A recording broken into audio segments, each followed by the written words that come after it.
Mi hermana saboteó cada trabajo que tuve durante 10 años. Cuando le pregunté por qué, me dijo que tenía miedo de que la superara. Ya era demasiado tarde para que importara. Voy a intentar escribir esto con calma, pero les aviso desde ya que no sé si voy a poder. Llevo 3 días sentada frente a esta pantalla en blanco, intentando ordenar algo que durante 10 años viví como un caos, como una niebla que nunca pude nombrar, como una sensación de que algo estaba fundamentalmente mal en mi vida, pero que yo, por alguna razón que todavía no termino de entender del todo, nunca fui capaz de señalar con el dedo. Y ahora que sé la verdad, ahora que la escuché de su propia boca, lo que siento no es alivio, no es satisfacción, no es venganza. Es algo mucho más extraño y más oscuro que todo eso, y no tengo otra palabra para describirlo que devastación, aunque la devastada no soy yo. Empiezo desde el principio porque si no lo hago así, no voy a poder explicar nada. Me llamo Valeria, tengo 38 años. Vivo en una ciudad mediana del norte del país. Trabajo en comunicación corporativa para una empresa de logística regional que lleva 3 años,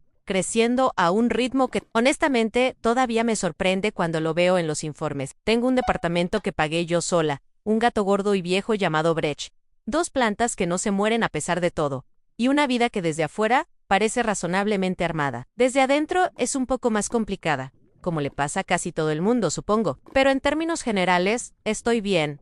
Estoy más que bien. Estoy en el mejor momento profesional de mi vida, y lo digo con una satisfacción que me costó años aprender a sentir sin culpa. Mi hermana se llama Daniela, tiene 41 años. Es 3 años mayor que yo, y durante casi toda mi vida, fue la persona a la que más quise en el mundo, después de mi madre. Y en algunos periodos oscuros de mi adolescencia, incluso más que a mi madre. Daniela era brillante, carismática, el tipo de persona que llena una habitación cuando entra, que hace que todos quieran estar cerca de ella, que tiene una respuesta para todo, y que sabe exactamente qué decir en cada momento para que uno se sienta entendido.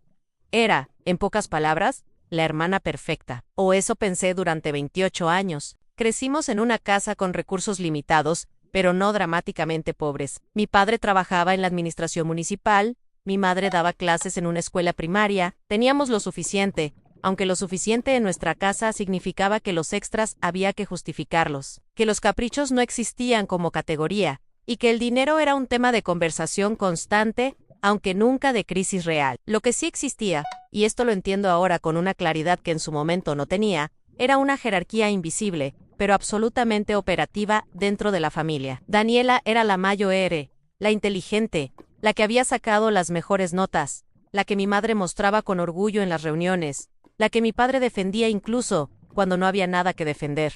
Yo era la otra Angla simpática, decían. Lockreed, la que tiene muchas ideas, pero hay que ver si las concreta. Esa cosa que dicen los padres cuando no saben muy bien qué hacer con un hijo que no encaja en el molde que ya diseñaron para el anterior. No voy a decir que viví una infancia traumática, porque no sería exactamente verdad, pero sí voy a decir que crecí en un ambiente donde el favoritismo era tan naturalizado que nadie lo llamaba así. Mi madre no habría reconocido esa palabra aplicada a ella. Habría dicho que simplemente las dos éramos diferentes, que a Daniela le exigían más porque tenía más capacidades, que a mí me trataban con más suavidad porque yo era más sensible. Y tal vez, en su versión de la historia, eso es cierto, pero desde mi versión, lo que recuerdo es que los logros de Daniela eran celebrados y los míos eran relativizados, que cuando Daniela quería algo, la familia se reorganizaba para conseguírselo, que cuando yo quería algo, había que evaluar si valía la pena el esfuerzo. Aún así, quería a Daniela. La admiraba. Incluso, había algo en ella que genuinamente me fascinaba, en su capacidad para leer a las personas, para entender que necesitaban escuchar, para moverse en cualquier entorno social, con una facilidad que a mí me costaba enormemente. Yo era más introvertida, más lenta para confiar, más propensa a observar antes de hablar. Daniela era todo lo contrario. Y en vez de sentir envidia por eso, durante muchos años lo que sentí fue una especie de gratitud, como si tener una hermana así fuera un privilegio, como si su brillo me alcanzara un poco a mí también por proximidad. Terminé la universidad con 22 años. Estudié comunicación social, y aunque no fui la mejor estudiante del mundo, me gradué con buenas notas, con un par de proyectos de los que estaba genuinamente orgullosa, y con una claridad bastante definida de lo que quería hacer. Trabajar en comunicación interna o relaciones públicas, construir algo en ese campo, crecer. Daniela había estudiado administración de empresas. Ya llevaba 2 años trabajando en una consultora de recursos humanos, y vivía con su entonces novio, ahora ex marido, en un departamento del centro que nos parecía a todos enormemente adulto y sofisticado. El primer trabajo serio que conseguí fue en una agencia de publicidad pequeña. No era un trabajo glamoroso ni bien pagado, pero era real, era mío, y yo estaba ilusionada de una manera que ahora recuerdo con una ternura y una tristeza mezcladas que me cuesta sostener. Era redactora de contenidos, básicamente. Escribía textos para clientes medianos, ayudaba con conceptos de campaña, aprendía el oficio desde abajo. Duré 4 meses. El motivo oficial por el que me fui fue que no encajaba con el equipo. Eso me dijeron en la conversación de salida, con esa vaguedad cómoda que usan los empleadores cuando no quieren decirte la verdad. Wyoming Low Cray, porque en ese momento no tenía ninguna razón para no creerlo. Me había sentido un poco al margen. Sí, me había notado que mis ideas eran recibidas con cierta frialdad, que mi jefe directo parecía tener algún prejuicio contra mí, que yo no lograba entender. Lo atribuye a mi inexperiencia, a mi falta de habilidades sociales, a que todavía no sabía cómo manejarse en ambientes laborales. Me fui con la cola entre las piernas y busqué otra cosa. Lo que no supe hasta hace 3 meses es lo siguiente. Daniela conocía a la directora creativa de esa agencia. Habían estudiado juntas, eran amigas de ese tipo difuso pero operativo, que son las amistades de los 20 y pico. Y Daniela, aproximadamente 2 semanas después de que yo empecé a trabajar ahí, le había enviado un mensaje en el que le decía, con palabras que según ella misma, describe como de preocupación genuina, que yo estaba pasando por un momento personal muy difícil, que tenía problemas de ansiedad severos que no estaba tratando, que era probable que mi rendimiento fuera irregular, y que tal vez no era el momento ideal para que yo estuviera en un entorno tan exigente. Lo dijo como si me estuviera protegiendo, lo dijo con el lenguaje del cuidado, y la directora creativa, que era amiga de Daniela y no mía, procesó esa información de la manera más humana posible, con cautela, con distancia, con esa reserva particular que tiene la gente cuando siente que está manejando a alguien frágil. No me dieron el beneficio de la duda porque les habían dicho, de antemano, que yo era alguien a quien no se le debía dar el beneficio de la duda en 4 meses. Ese fue el precio del primer sabotaje, pero como yo no lo sabía, conseguí otro trabajo, esta vez en el departamento de comunicaciones de una ONG mediana. Era mejor en muchos sentidos, más estable, más alineado con lo que quería hacer, con posibilidades reales de crecimiento, si me quedaba el tiempo suficiente. Duré 8 meses. Esta vez el motivo oficial fue una reestructuración presupuestaria que eliminó mi puesto. Creíble, posible, el tipo de cosa que le pasa a mucha gente, pero había algo que no cerraba del todo. Yo había tenido, 2 meses antes de que me avisaran, una evaluación de desempeño excepcionalmente buena. Mi coordinadora me había dicho, con palabras que recuerdo con precisión porque las repasé muchas veces en mi cabeza después, que era una de las incorporaciones más sólidas del año, y sin embargo fui la primera en irse cuando llegaron los recortes. Lo que tampoco supe hasta hace 3 meses, Daniela había almorzado con el director ejecutivo de esa ONG 3 semanas antes del anuncio de los recortes. Lo conocía a través de su trabajo en recursos humanos. Era parte de su red, algo completamente normal. En ese almuerzo, según ella misma contó, mencionó de pasada que yo había estado buscando trabajo en otras organizaciones, que supuestamente tenía una oferta en otro lado, y que era probable que me fuera pronto de todas formas. Ninguna de esas cosas era verdad, pero el director ejecutivo, que tenía que decidir a quién recortar con un presupuesto ajustado, eligió empezar por alguien que, según la información que tenía, ya tenía un pie afuera.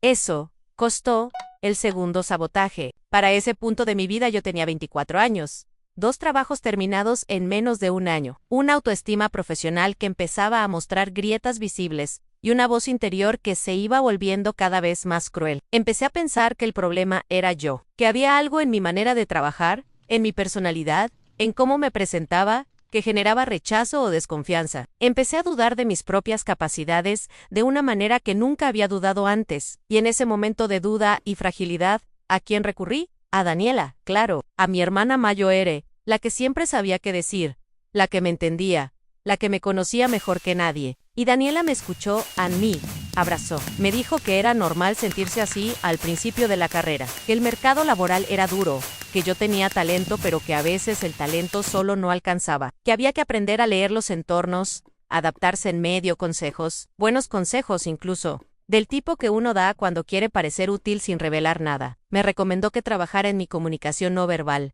que fuera más proactiva, que aprendiera a venderse mejor, Y yo lo anoté todo. Blow up, hice exactamente lo que me dijo. Y el tercer trabajo también terminó antes de lo que debía. El tercer trabajo fue en una empresa de comunicación corporativa mediana, y durante los primeros 6 meses, pensé que por fin había encontrado mi lugar. Era un equipo pequeño pero competente.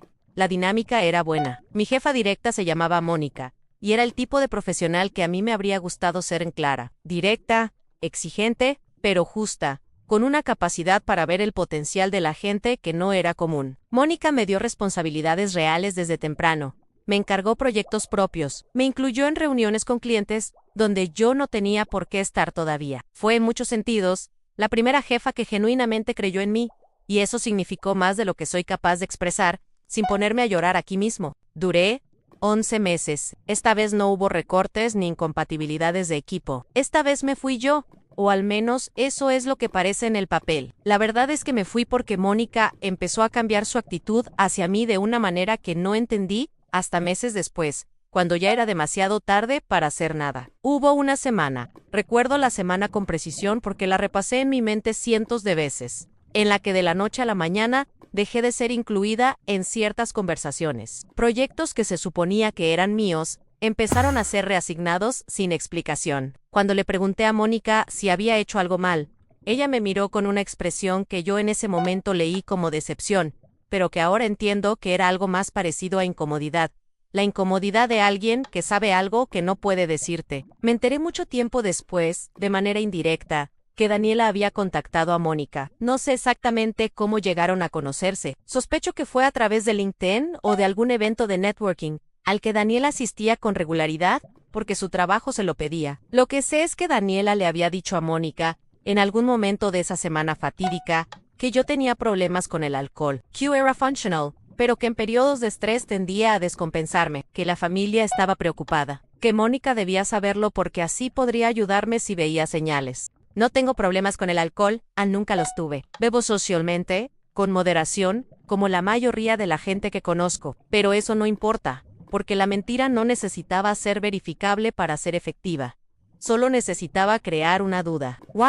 Mónica empezó a observarme con otros ojos, a interpretar cualquier signo de estrés o cansancio como confirmación de algo que le habían dicho que debía buscar. Y yo, completamente ajena a todo eso, me desmoroné ante sus ojos, sin entender por qué el piso se movía bajo mis pies. Renuncié antes de que me pidieran que me fuera. Lo hice con esa dignidad tensa que tiene la gente cuando sabe que algo está mal, pero no sabe qué. Le escribí una carta a Mónica que intentaba ser profesional, y terminó siendo más emocional de lo que quería. Ella respondió con amabilidad, con esa amabilidad cuidadosa que tiene la gente cuando siente culpa, y me dio una recomendación escrita, que era buena en la forma, pero tibia en el fondo.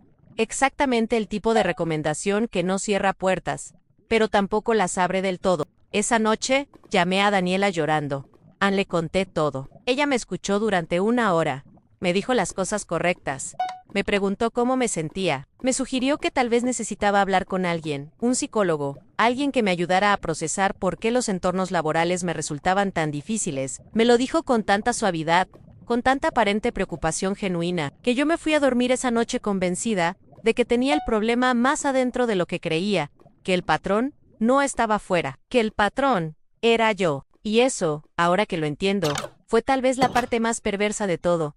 No solo me saboteaba los trabajos, me construía la narrativa con la que yo interpretaría el sabotaje. Me daba las palabras exactas para culparme a mí misma. Empecé terapia genuinamente, fui durante casi 2 años, y aunque no me arrepiento porque aprendí cosas reales sobre mí misma, hay algo profundamente irónico en el hecho de que fui a terapia para entender por qué los entornos laborales me resultaban difíciles, cuando en realidad los entornos laborales me resultaban difíciles, porque alguien los estaba envenenando desde antes de que yo entrara. Durante esos 2 años de terapia tuve otros 2 trabajos cortos, uno de 5 meses y uno de 7, y en ambos casos hubo algo, una distancia inexplicable, una frialdad que no podía nombrar, una sensación de que la gente sabía algo sobre mí que yo no sabía. Ahora sé que en al menos uno de esos casos Daniela también intervino. En el otro, no tengo certeza. Y me pregunto a veces si en ese caso simplemente todo salió mal por razones normales, y si yo estoy ahora sobreinterpretando retroactivamente, esa duda también es parte del daño. Tenía 27 años y 6 trabajos terminados en 5 años, con una acumulación de fracasos que ya no podía atribuir solo a la mala suerte o al mercado laboral, pero que tampoco podía explicarme de otra manera, porque la explicación real estaba en el único lugar donde nunca pensé buscar. La relación con Daniela durante todo ese periodo era, desde afuera, perfectamente normal. Nos veíamos en las reuniones familiares, hablábamos por teléfono, ella me daba consejos, yo se los agradecía. Había momentos de tensión entre nosotras, como hay en cualquier relación entre hermanas, pero nada que señalara nada raro, nada que me hiciera pensar que la persona que me abrazaba cuando lloraba era la misma persona que había causado las lágrimas. También estaba pasando, en paralelo a todo esto, algo en la familia que añadía otra capa de complejidad. Mi padre se había enfermado. Un diagnóstico de Parkinson temprano,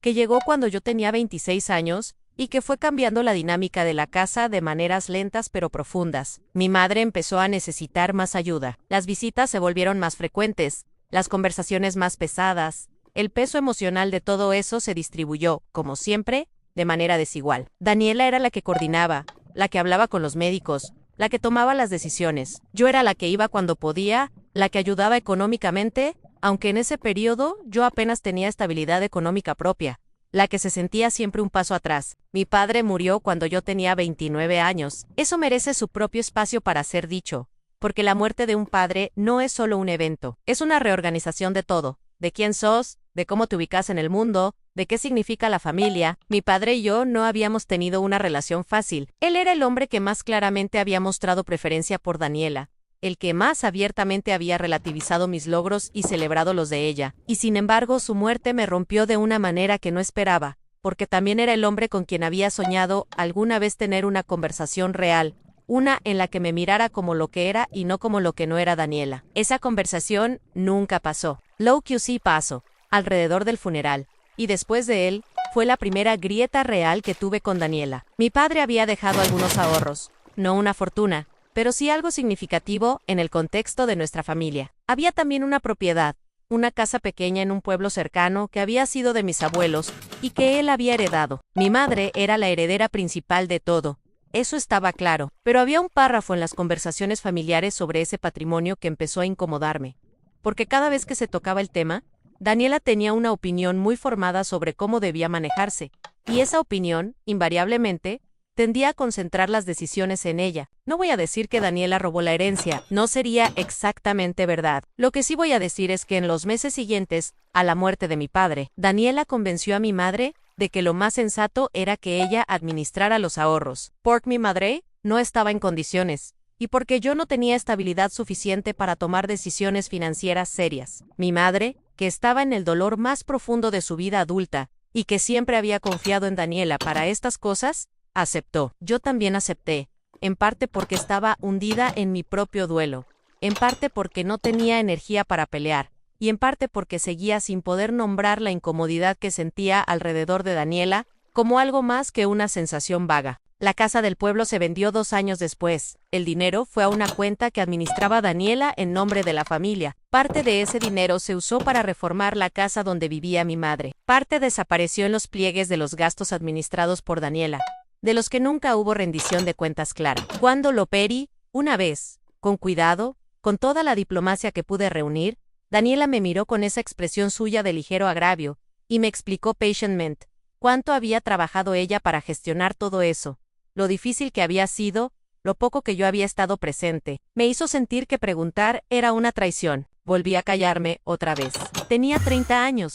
Sin estabilidad laboral consolidada, sin parte de la herencia que me correspondía moralmente, aunque no estuviera en ningún papel, con una madre que cada vez dependía más de Daniela, y cada vez me miraba a mí con esa mezcla de amor y decepción que los padres tienen cuando comparan, aunque digan que no comparan, y con una hermana que era, para el mundo exterior, la hermana perfecta, la que cuidó a los padres, la que administró la familia, la que estuvo presente. Fue en ese año, los 30, que algo empezó a cambiar en mi ano. Fue un momento de iluminación, fue más gradual que eso, más parecido a cuando los ojos se adaptan a la oscuridad, y de pronto podés ver cosas que siempre estuvieron ahí. Empecé a notar patrones. Empecé a recordar conversaciones con una precisión que antes no tenía. Empecé a conectar puntos que siempre había mantenido separados, porque conectarlos habría implicado llegar a una conclusión que no estaba lista para sostener. Había algo más que me ayudó a cambiar en un trabajo nuevo. El séptimo trabajo serio de mi vida fue en una empresa de logística regional que estaba en pleno proceso de expansión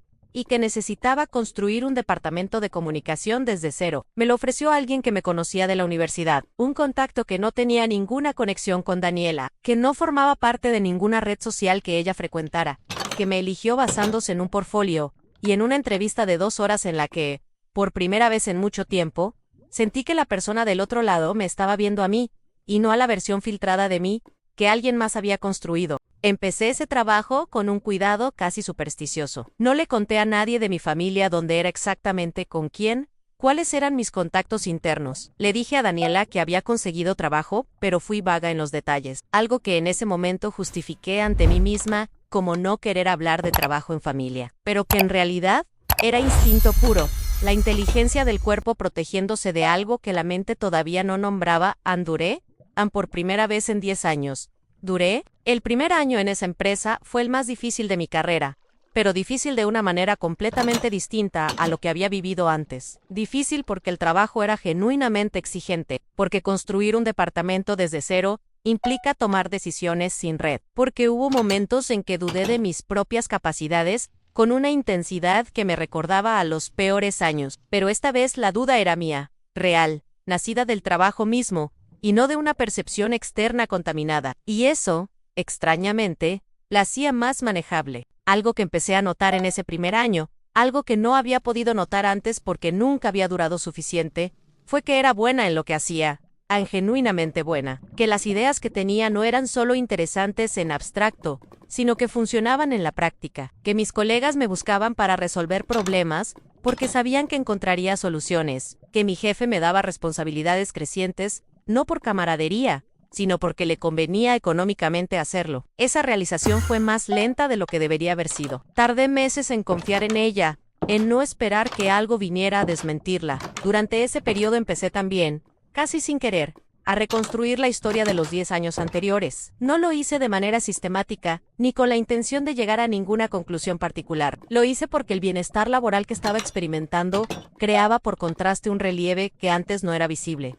Empecé a preguntarme, ¿qué fue diferente esta vez? ¿Por qué acá funciona lo que antes no funcionaba? ¿Qué cambié yo? ¿Y qué no cambié? Una cosa que no cambié fue mi personalidad básica. Era la misma persona relativamente introvertida, observadora, directa hasta la brusquedad a veces, que siempre había sido. Una cosa que sí cambié fue el entorno de información. Esta vez, nadie en mi nuevo trabajo sabía nada de mí excepto lo que yo misma había dicho, sin historial previo, sin narrativas importadas, sin filtros aplicados antes de la primera conversación. La pregunta que empezó a resonar cada vez con más fuerza fue, ¿qué sabían de mí en los trabajos anteriores que no debían haber sabido? No llegué a la respuesta de golpe. Llegué por acumulación, por el tipo de memoria que funciona como excavación, donde sacas una capa y encontrás otra, y otra, y otra. Empecé a recordar conversaciones con Daniela en las que ella me había preguntado, con un detalle que en su momento atribuía interés genuino, exactamente dónde trabajaba, quiénes eran mis jefes,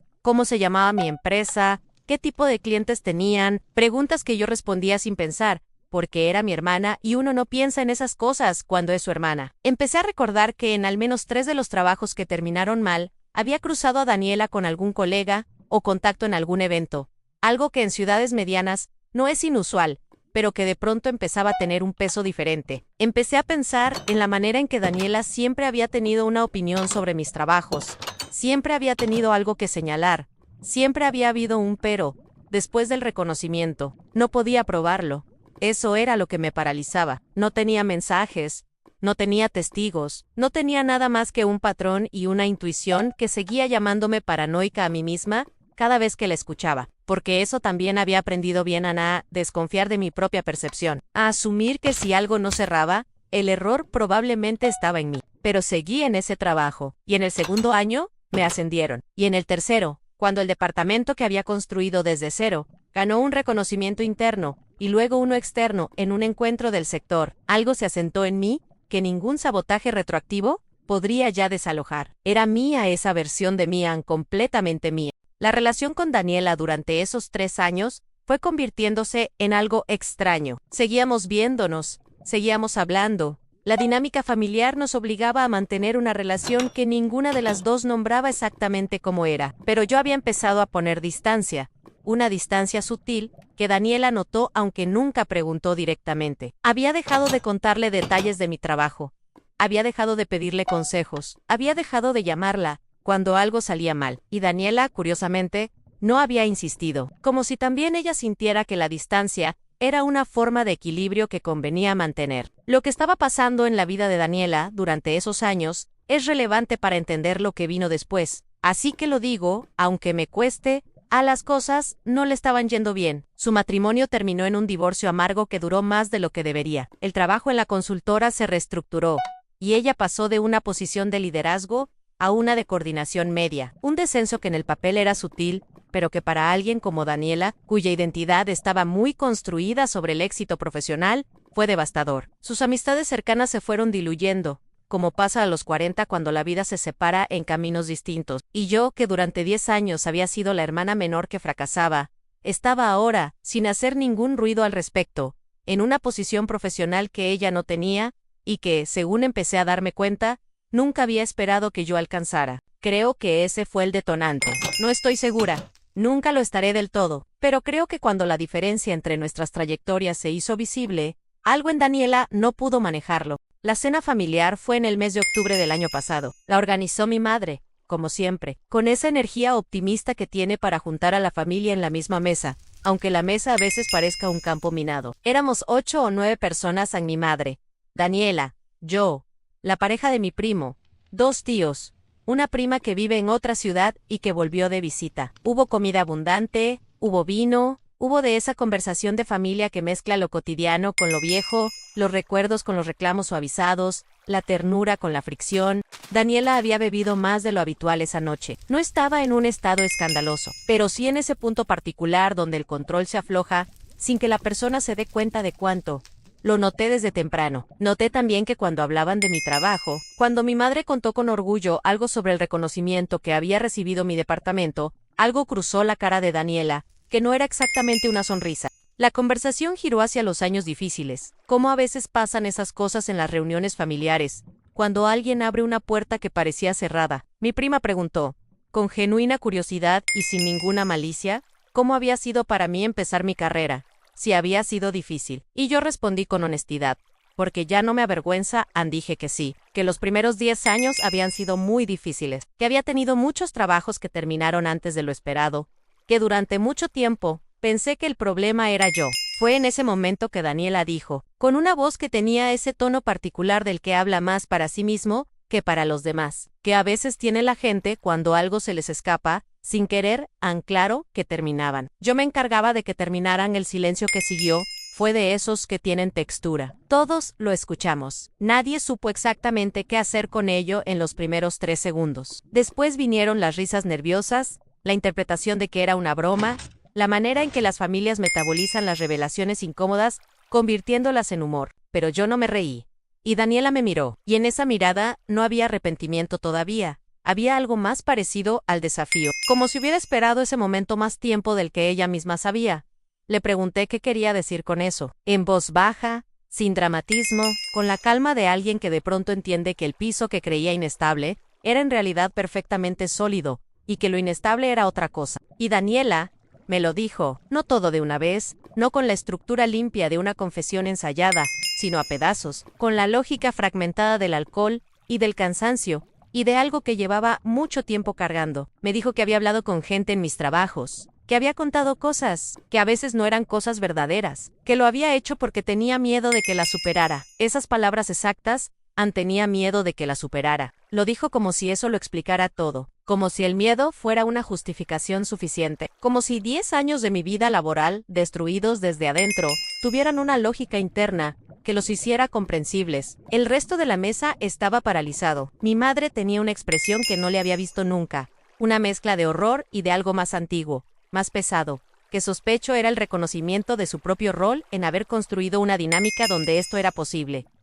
Mis tíos miraban sus platos. Mi prima tenía los ojos muy abiertos. Yo, no, Lori. Eso es lo que más me sorprendió de mí misma. En ese momento, No lloré. Lo que sentí no fue lo que esperaría sentir alguien que acaba de escuchar la confirmación de que su hermana destruyó sistemáticamente una década de su vida. No fue ira inmediata, no fue colapso emocional, no fue esa catarsis violenta que a veces uno imagina para los momentos de revelación grande. Lo que sentí fue algo más parecido al cierre, una palabra que suena demasiado terapéutica y demasiado limpia para lo que realmente es, pero que no tengo otra mejor. Fue como si un ruido de fondo que había estado sonando durante 10 años se apagara de pronto, y en el silencio que quedó en vez du pause, hubiera solo la dimensión real de cuánto había durado ese ruido. Me levanté de la mesa, no con dramatismo, no tirando la silla, ni llorando, ni gritando. Me levanté con la misma calma con la que me senté, tomé mi bolso, le dije a mi madre que la llamaría al día siguiente, y me fui. No le dije nada a Daniela, ni una palabra, no porque no tuviera nada que decir, sino porque de pronto entendí que ya no había nada que decir que valiera la pena. No para ella, no, en ese momento. Tal vez no. En el auto, manejando hacia mi departamento, lo que pasó fue lo siguiente. Empecé a recordar, no de manera ordenada, sino de golpe, en cascada, con esa violencia suave que tiene la memoria cuando finalmente tiene permiso para decirte la verdad. Recordé la cara de Mónica cuando me dijo que no encajaba. Recordé al director de la ONG que me miró con una incomodidad que nunca entendí. Recordé cada conversación con Daniela después de cada fracaso, cada consejo que me daba, cada manera en que me ayudaba a construir la historia de que el problema era yo. Recordé su voz diciéndome que trabajara en mi comunicación no verbal, que aprendiera a venderme mejor, que tal vez necesitaba terapia. Recordé cuántas veces me convenció de que el patrón vivía en mí, y lo que sentí al recordar todo eso fue algo que todavía no sé nombrar perfectamente. Hay una palabra en alemán, Schadenfreude, que se usa para la satisfacción ante el mal ajeno, pero no era exactamente eso. Hay una palabra que usan algunos psicólogos, validación, pero tampoco alcanza. Era más parecido a la sensación de que el mundo tiene una lógica después de todo, que las cosas no fueron aleatorias, que el caos que viví tenía un orden aunque fuera un orden perverso, y que ese orden ya no me pertenecía, no. Ya no podía tocarme. Daniel había confesado cuando ya era demasiado tarde para que importara. Y ese detalle, esa crueldad particular del tiempo, se había vuelto en su contra, de una manera que ninguna de las dos había planificado. Porque eso es exactamente lo que había pasado, a la venganza que ella imaginó. Nunca ocurrió, no porque yo fuera noble o generosa o superior en algún sentido moral, sino porque el tiempo tomó su curso y el tiempo resultó ser, en este caso, completamente implacable. Daniela pasó 10 años asegurándose de que yo no la superara, y en esos mismos 10 años, yo, sin saber lo que estaba sucediendo, seguí intentando, no me rendí. No porque fuera excepcionalmente valiente, sino porque no tenía ninguna razón para rendirme en los fracasos. Se sentían inexplicables pero no definitivos, y la inexplicabilidad misma me obligaba a seguir buscando respuestas que, sin querer, me mantuvieron en movimiento, y cuando finalmente encontré el espacio donde nadie me saboteaba desde adentro, florecí. No de manera espectacular ni instantánea, poco a poco, con el ritmo natural de alguien que finalmente trabaja en condiciones reales. Y para cuando Daniela confesó, yo llevaba 3 años en ese trabajo. Había construido el departamento de comunicaciones más sólido que esa empresa había tenido. Ganaba 3 veces lo que ganaba en mis mejores épocas anteriores. Y tenía el tipo de reputación profesional que ella había pasado una década intentando evitar que yo construyera. No fue una victoria que yo busqué, no fue una venganza planificada, fue simplemente lo que pasó cuando el obstáculo se removió, aunque la remoción no fue mía, sino del tiempo, del azar de haber llegado a ese trabajo por un contacto que Daniela no conocía y no pudo alcanzar. Eso es justicia. No sé si llamarlo así. La justicia implica que alguien recibió lo que merecía, y Daniela no recibió ningún castigo formal. No perdió su trabajo por lo que hizo. No fue expuesta públicamente. No hubo consecuencias legales ni sociales dramáticas. En parte porque lo que hizo durante 10 años fue exactamente lo suficientemente deniable como para nunca dejar pruebas claras. Lo que hay es esto. Ella lo sabe. Yo lo sé, Annie. Y ella sabe que yo lo sé, Annie. Y vive con la conciencia de que destruyó deliberadamente la carrera de su hermana menor durante una década por miedo. Y que el miedo resultó ser profético y simultáneamente inútil, porque no evitó nada, solo lo retrasó. Eso, para alguien con la personalidad de Daniela, es un peso que yo nunca querría cargar. Las semanas que siguieron a la cena fueron extrañas. Daniela llamó 2 días después. Yo no contest, llamó de nuevo, mandó mensajes. Mensajes que empezaron siendo de disculpa, y que gradualmente fueron derivando hacia algo más parecido a la justificación, luego hacia el reproche, como si el hecho de que yo no respondiera fuera la parte injusta de la situación. Eso me dijo algo sobre dónde estaba ella emocionalmente que ninguna terapia podría haberme enseñado tan claramente. Mi madre llamó. También, esa conversación sí la tuve, porque mi madre es mi madre, y porque en ella hay culpa y dolor que no elegí ignorar. Aunque sean incómodos de mi madre, lloró. Me dijo que no sabía, y yo le creo. No porque Daniela fuera incapaz de ocultárselo, sino porque mi madre es el tipo de persona que prefiere no saber ciertas cosas sobre las personas que ama.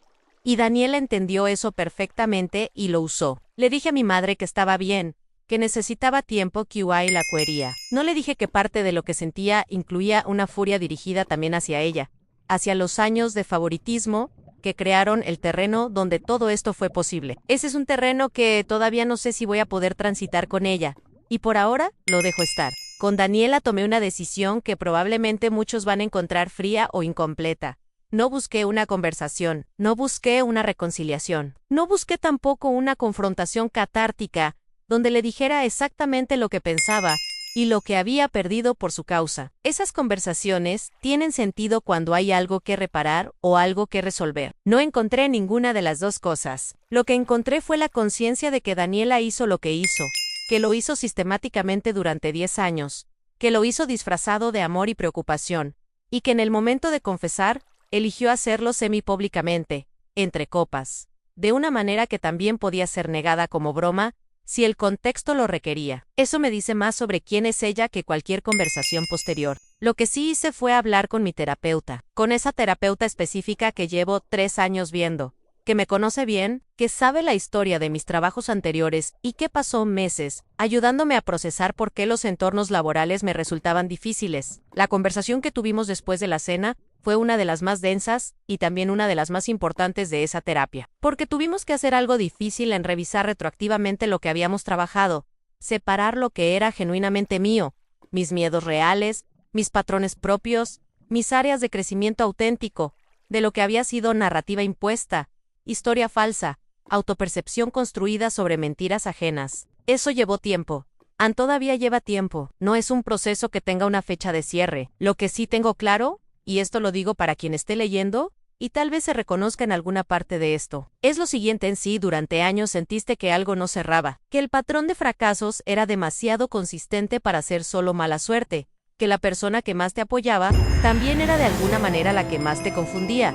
Confiar en esa incomodidad no es paranoia, no siempre. A veces es la parte más inteligente de vos intentando decirte algo que el resto de vos no está listo para escuchar. También esto, el sabotaje más efectivo no viene de los enemigos, viene de quienes tienen acceso a tu intimidad, a tus redes, a la narrativa que los demás tienen de vos. Viene de quienes saben exactamente qué decir para que el veneno suene como cuidado. Y la defensa más efectiva contra ese tipo de sabotaje no es la desconfianza generalizada, sino la conciencia en saber quién tiene acceso a qué información sobre vos.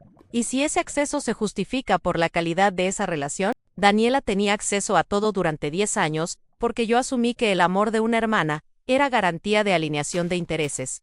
Resultó que no lo era. Resultó que el amor puede coexistir, de maneras que no entiendo completamente, y probablemente nunca voy a entender, con un miedo tan grande que se vuelve destructivo. La pregunta que todo el mundo quiere hacerme cuando llega a este punto de la historia, y la respuesta que tengo, la única honesta que puedo dar, es que no sé lo que significa perdonar en este contexto. No estoy furiosa de la manera en que estaba furiosa el primer mes. No deseo que le vaya mal. No quiero que sufra. Pero tampoco tengo intención de reconstruir una relación que fue, en su estructura más básica, una en la que yo era la persona que debía ser contenida para que ella pudiera sentirse a salvo. Eso no es una relación. Es un sistema de control con afecto, como cobertura. Tengo 38 años.